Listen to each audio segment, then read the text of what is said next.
guys, may bago tayong recipe sa broccoli. So, ang ginawa ko, ginisa ko muna ang giniling na pork sa bawang at sibuyas. Tapos, sinabawan ko ng konti yung karne. Tapos, tinimplahan ko na black pepper at saka ito, magic sarap. Plus, itong soy sauce. Pwede rin kahit ibang klaseng soy sauce guys. Pwede rin yan. Marami tayong klaseng soy sauce dyan. Tapos, nilagyan pa natin na oyster sauce. Ayan, Likomki oyster sauce. So, ayan na. Tapos, I'm sorry guys, may slurry ito.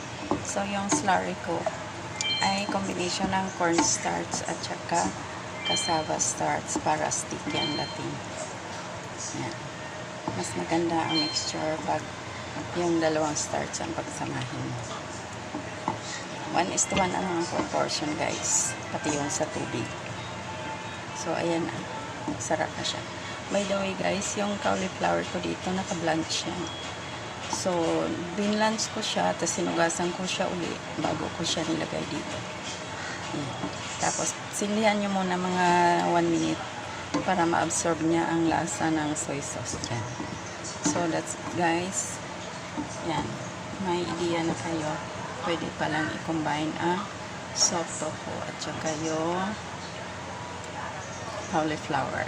So that's it guys. Thank you so much for watching.